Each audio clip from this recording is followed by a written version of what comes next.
சிவா திருச்சிற்றம்பலம். தென்னாருடைய சிவனை போற்றி எந்நாட்டவர்க்கும் இறைவா போற்றி. நமச்சிவாய வாழ்க, நாதன் தாள் வாழ்க.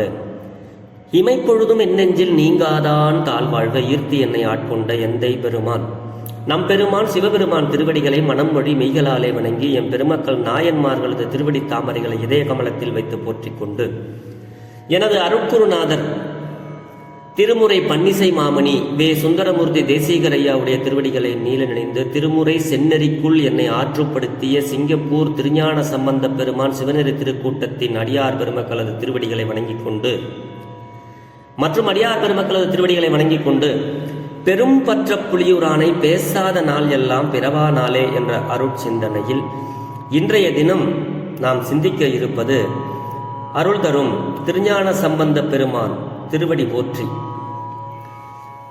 ஞானசம்பந்த பெருமான் திருவாய் மலர்ந்து அருளிய திருக்கடை காப்பு 3வது தமிழ் வேதத்தில் பொது திருப்பதிகம் 54வது திருப்பதிகத்தில் ஒரு பாடலை சிந்திப்பதற்கு இன்றைய தினம் நமக்கு சிவபெருமான் திருவருள் கூட்டியிருக்கிறார். அன்பர் பெருமக்களே, இந்த பாடல் நாட்டை ஆளுகின்ற அரசன் எப்படியெல்லாம் இருக்க வேண்டும் அப்படிங்கிறதுக்கு ஞானசம்பந்த பெருமான் கொடுத்திருக்கிற பாடல்.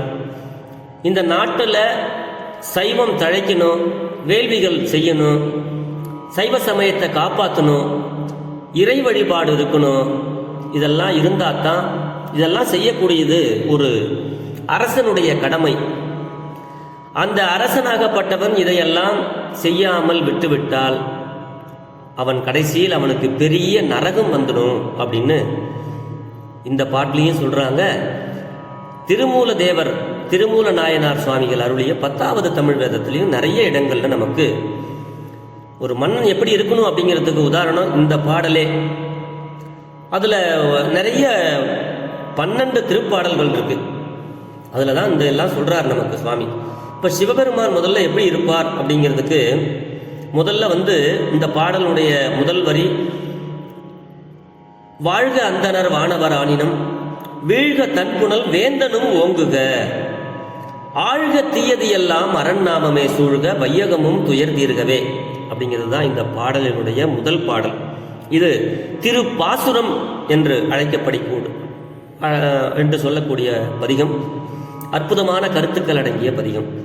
ஏன் இந்த பாட்டில் வாழ்க அந்தனர் வானவர்கள் வாழணும், ஆணினம் வாழணும், ஏன் இதை சொல்றாரு? அப்ப என்ன நாடு இருக்கு நல்லா இருக்கணும்னா என்னெல்லாம் நம்ம செய்யணும் அப்படிங்கிறத இந்த பாட்டில் நமக்கு அழகாக சொல்றாருங்க. ஆக உலக நன்மையின் பொருட்டு இந்த நாட்டில் வேள்விகள் எல்லாம், அர்ச்சனைகள், வழிபாடுகள் இதெல்லாம் செய்யக்கூடியவங்க யாருன்னா அந்தணர்கள். அவங்கெல்லாம் நல்லா இருக்கணும், வாழணும் அப்படிங்கிறாருங்க முதல்ல. அப்புறமா அந்த வேள்விகளை சிவனுடைய நியதிப்படி ஏற்று செல்லும் வானவர்கள் வாழ்க. வானவர்கள்னா யாகம் பண்ண சிவபெருமானை நோக்கி தவம் பண்ணுகிறவர்கள், யாகம் செய்வர்கள், அவங்கெல்லாம் வாழணும் அப்படிங்கிறாரு.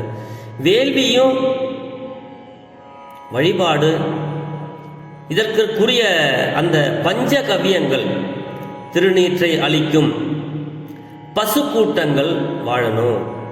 வாழ்க அந்தனர் வானவர்கள் வாழணும், ஆனினம் என்று சொல்லக்கூடிய பசு கூட்டங்கள் வாழணும். வேள்வியின் பயனால், அதாவது இந்த வேள்வியினுடைய பயனால எப்படி மழை வரும்னு நிறைய பேர் சிந்திக்கலாம். இந்த வேள்வி புகையானது மேலே போய் அந்த மேகத்தோடு சேர்ந்து அது மழையா கீழே வரும். அது நிறைய பேருக்கு தெரியாது. வேள்வியின் பயனால் குளிர்ந்த மழை பொழிக. அதோடு மட்டுமல்ல, சிவாலய பூசை முதலியவற்றை அழியாது காத்து வரும் மன்னனுடைய செங்கோல் ஆட்சி ஓங்குக அப்படிங்கிறாரு. இந்த செங்கோல் ஆட்சி அப்படிங்கிறதுக்கு இடையில இப்ப எல்லாரும் வாட்ஸ்அப்பில் நிறைய பார்த்துருப்பீங்க. நம்ம செங்கோலை பற்றி நல்லா தெரிஞ்சுக்கிட்டு மோடி ஐயா அவர்கள் புதிதாக கட்டப்பட்ட அந்த கட்டிடத்துக்கு நம்மளுடைய சைவ சமயத்திலிருந்து எல்லாத்தையும் டெல்லிக்கு வர வச்சு அந்த பதிகத்தையும் பாடி இந்த பாடலையும் பாடி இந்த செங்கோலினுடைய பெருமையை தெரிஞ்சுக்கிட்டு அதில் நீதி தவறாமல் ஆட்சி பண்ணணும், அதுக்கு இந்த செங்கோல் தான் நமக்கு உதாரணம் அப்படின்னு சொல்லி அதை வச்சு கும்பிட்டு விழுந்த காட்சியை நம்ம எல்லாம் இப்போ வாட்ஸ்அப்பில் பார்த்துருப்போம். அப்போ மன்னனாகப்பட்டவன் எப்படி இருக்கணும் அப்படிங்கிறதுக்கு மன்னன் செங்கோல் ஆட்சி ஓங்கணும். அதாவது செங்கோல் ஆட்சின்னா நியாயமா தர்மமா அவன் ஆட்சி பண்ணணும். வேள்விகளால் வரும் நலங்களை அடைய ஒட்டாது கேடு விளைவிக்கும் அய நெறியில் உள்ள தீயவை ஆழ்க. நன்மையை செய்யாத வழிபாட்டுகள், தீயதை செய்யக்கூடிய வழிபாடுகள் அயநெறிகளில் உள்ள வழிபாடு. அப்படி கேடுகள் விளைவிக்கக்கூடிய அத்தனையுமே தீய செயல்கள் எல்லாம் ஒழிய வேண்டும். ஆழ்க அப்படின்னா ஒழிக, எல்லாம் ஒழியணும். அப்படியெல்லாம் கேடு இல்லாம வாழ்ந்தா தான் உயிர்கள் யாவும் சிவபெருமானுடைய நாமத்தை ஓதுக. உயிர்கள் எல்லாம் உலகெல்லாம் உணர்ந்து ஓதற்கு அறியவன். இந்த உயிர்கள் எல்லாம் உணர்ந்து ஓதுவதற்கு தகுதியுள்ள சிவபெருமான். அந்த சிவபெருமானுடைய நாமத்தை இந்த உயிர்கள் யாவும் சிவன் நாமத்தை ஓதுக, இந்த உலக மக்களினுடைய துன்பம் எல்லாம் நீங்குக அப்படின்னு சொல்லி சிவபெருமானுக்கிட்ட பாடுறாருங்க ஞானசம்பந்த பிள்ளையார். இன்னைக்கு இருக்கிற ஆட்சி முறைகள் இது எந்த அரசியல் சார்பு உடையதும் அல்ல. ஆக இந்த பாட்டில் மன்னன் செங்கோல் ஆட்சி செய்ய வேண்டும், சைவ சமயத்தவர்களெல்லாம் போற்றி அவன் ஆலோசனைப்படி நல்லாட்சி புரிய வேண்டும். அப்போதான் உயிர்கள் எல்லாம் துன்பம் இல்லாமல் வாழும் அப்படிங்கிறது இந்த பாடலினுடைய வேந்தனும் ஓங்குக வீழ்க தன் அப்படின்னு சொல்லி இந்த வேந்தனும் ஓங்குக அப்படிங்கிறாங்க. வேந்தன் ஓங்க வேண்டுமானால் சைவ சமயம் ஓங்க வேண்டும். அன்பர் பெருமக்களே, இது நான் சொல்லவில்லை, ஞானசம்பந்த பெருமான் அருள் வாக்கு. அப்படி சிவபெருமானுடைய திருப்பெயராகிய திரு ஐந்தெழுத்தை ஓதி வாழ்ந்து ஓங்குவான் ஆகுக. சிவபெருமானுடைய ஐந்தெழுத்தை ஓதி வந்தால் அவன் ஓங்கக்கூடிய வாழ்வு வாழ்வான் அப்படின்னு சொல்றாருங்க. ஆனா இன்னைக்கு நம்ம சொல்ல வேண்டாம், முன்னவனே முதல் அந்தம் இல்லாமல் கரை காட்டி ஆட்கொண்டாய் என்றது திருவாசக கருத்து காண்க. வையகமும் துயர் தீர்கவே என்றது உலகத்தவர்க்கு இம்மை மறுமை இரண்டிலுமே நேரக்கூடிய துன்பங்கள் நீங்குக என்றவாறு அந்த லாஸ்ட் வரைக்கும் நான் அடிக்கடி சொல்லுவேன் இல்லையா, ஆழ்க தீயதெல்லாம் அரண் நாமமே சூழ்க வையகமும் துயர் தீர்கவே. வையகம் துயர் தீர்றது அப்படின்னா இந்த பிறப்புக்கும் இந்த உலகத்தில் உள்ள எல்லாருக்கும் இந்த பிறப்பும் அதுக்கப்புறம் வர மறுமை இரண்டிலுமே நேரக்கூடிய துன்பங்கள் நீங்குமாறு என்றவாறு அந்த பாடலுடைய பொருள் நமக்கு அருளுகிறாங்க. தெரிந்த அளவில் இந்த பாடலை முதல்ல சிந்திப்போமாக. தெரிந்த அளவில் திருச்சிற்றம்பலம், இது நிறைய இடங்கள்ல நம்ம பாடலாம், ஆலயங்கள்ல பாடலாம், விண்ணப்ப பாடல் மாதிரி கூட பாடலாம். வாழ்க அந்தணர் வானவர் ஆனீனம் வீழ்க தன் பூணல் வேந்தனும் ஓங்குக ஆழ்க தீயதெல்லாம் அரணாமமே சூழ்க வையகமும் துயர் தீர்கவே சூழ்க வையகமும் அரணாமமே சூழ்க வையகமும் துயர் தீர்கவே. இதுதான் இந்த பாடலுங்க. இந்த பாட்டுக்கு மன்னன் எப்படி ஆட்சி பண்ணணும் அழகா சொல்றார். மன்னன் எப்படி ஆட்சி செய்ய வேண்டும். சிவசிவ திருமூல தேவநாயனார் திருவடி போற்றி. சுவாமி சொல்றாங்க, புண்ணியம் செய்வார்க்கு பூ உண்டு நீர் உண்டு. இது பாட்டு எல்லாருக்கும் தெரியும். அப்படி அதனால இறை வழிபாட்டிற்கு வேண்டுவது என்ன அப்படின்னா நீர். அதுக்காக தான் நல்ல மழை பெய்யணுங்கிறதுக்காக தான் வேள்விகள் செய்யணும். இந்த இறை வழிபாட்டிற்கு வேண்டும் நீரின் முதன்மைய இன்றியமையாதது சிவ வழிபாட்டுக்கு முக்கியமாக தேவைப்படுறது நீர். இந்த உலகத்தில் எல்லாத்துக்கும் மரம் செடி கொடி எல்லாத்துக்கும் இன்றியமையாதது, அப்படி விளங்கக்கூடியது நீர். அதனால அந்த நீரினுடைய முதன்மையை சொல்றார் சுவாமி. சிறப்போடு பூசனை செல்லாது வானம் வரகும் மேல் வானோர்க்கு இண்டு. இது குறள் என்னும் இந்த திருக்குறள் மன்னனினுடைய ஆட்சி உயிரினங்கள் வாழ்வாங்கு வாழ்வதற்கும் அவை இறை வழிபாடு ஆற்றி இம்மை மறுமை அம்மை ஆகிய மும்மை நலங்களையும் அடைவதற்கு ஏதுவாகவும் இருத்தல் வேண்டும். அதுதான் உண்மையான ஆட்சி. மேவிய சிறப்பின் ஏனோர் படிமை என தொடங்கும் தொல்காப்பிய நூற் பாவனும் அதுல சொல்லக்கூடியது நிறைய கருத்துக்கள். இந்த உண்மையை அறியப்படும் அது பற்றி நிறைய பேர் எழுதியிருக்காங்க. அதாவது 10வது தமிழ் வேதத்துல இது அரசன் நல்ல ஆட்சி பண்ணலன்னா இந்த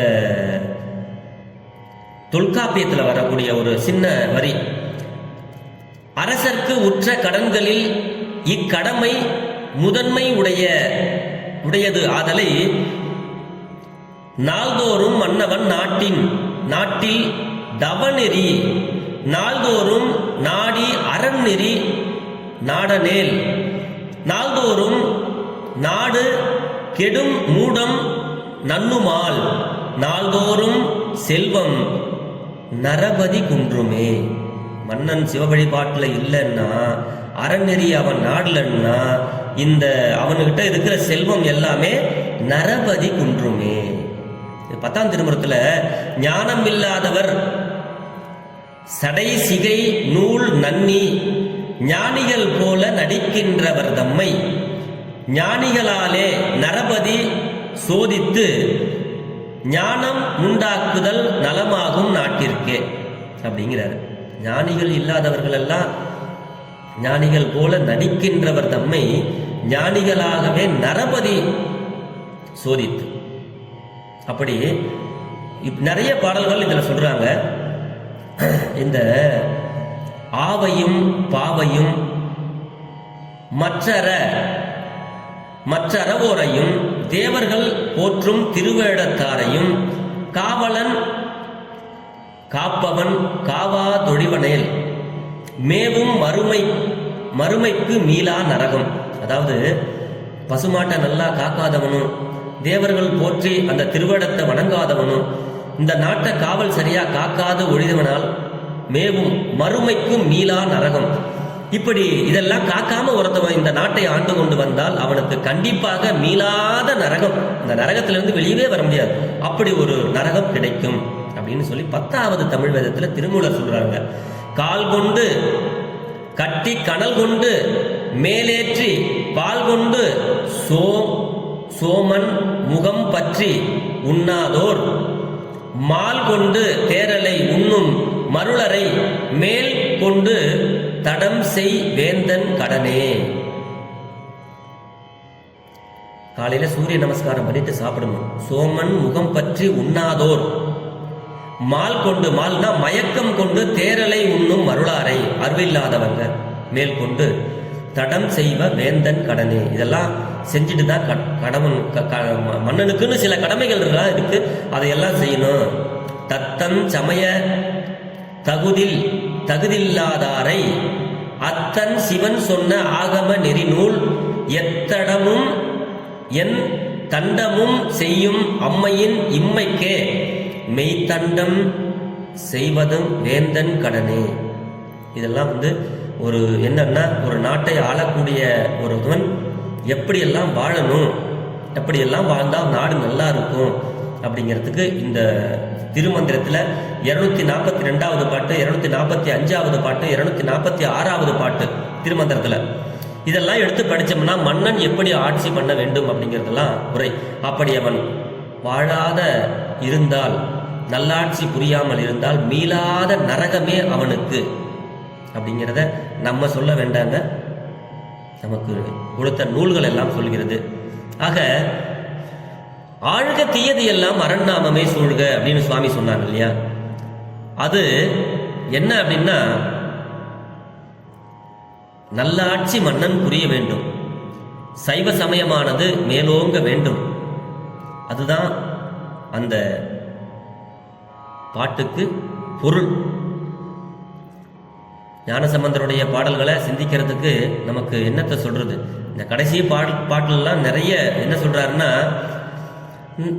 நல்லார்கள் சேர்ப்புகளி ஞான சம்பந்தன் அல்ல, எல்லார்களும் பரவும் ஈசனை ஏத்து பாடல், பல்லார்களும் மதிக்க பாசுரம் சொன்ன பத்தும், வல்லார்கள் வானோர் உலகாலுவும் வல்லரன்றே அப்படிங்கிறாரு. நேரம் அதிகமாக இருக்கிறதுனால இந்த பாடலை பாடாமல் சுருக்கமாக சொல்கிறேன். சிவஞானிகள் வாழ்கின்ற புகழி எனப்படும் சீர்காழியில் அவதரித்த திருஞான சம்பந்தன் மெய் அன்பர்களால் நன்கு வளர்க்கப்படும், நன்கு நன்கு வணங்கப்படும் சிவபெருமானை போற்றி பாடிய பாடல்கள் பலராலும் மதிக்கப்படும் திருப்பாசுரமாகும் இந்த பாடல். இதனை ஓத வல்லவர்கள் வானுலகை ஆள அந்த ஆளும் வல்லமை பெறுவார்கள் அப்படின்னு இந்த பாட்டில் சொல்றாருங்க. அப்ப நமக்கு அரசன் எப்படி வாழ வேண்டும், உயிர்கள் எப்படி வாழ வேண்டும், பிறரை எப்படி மதிக்கணும் அப்படிங்கிற கருத்துக்களை எல்லாம் நமக்கு அழகாக சொல்லிக் கொடுப்பது திருமுறையே என்று சொல்லி, பெரும்பற்ற புலியூரானை பேசாத நாளெல்லாம் பிறவ நாளை என்ற அருட்சிந்தனையை நிறைவு செய்கிறேன். ஜெர்மனியில் இருந்து சிவபாலா.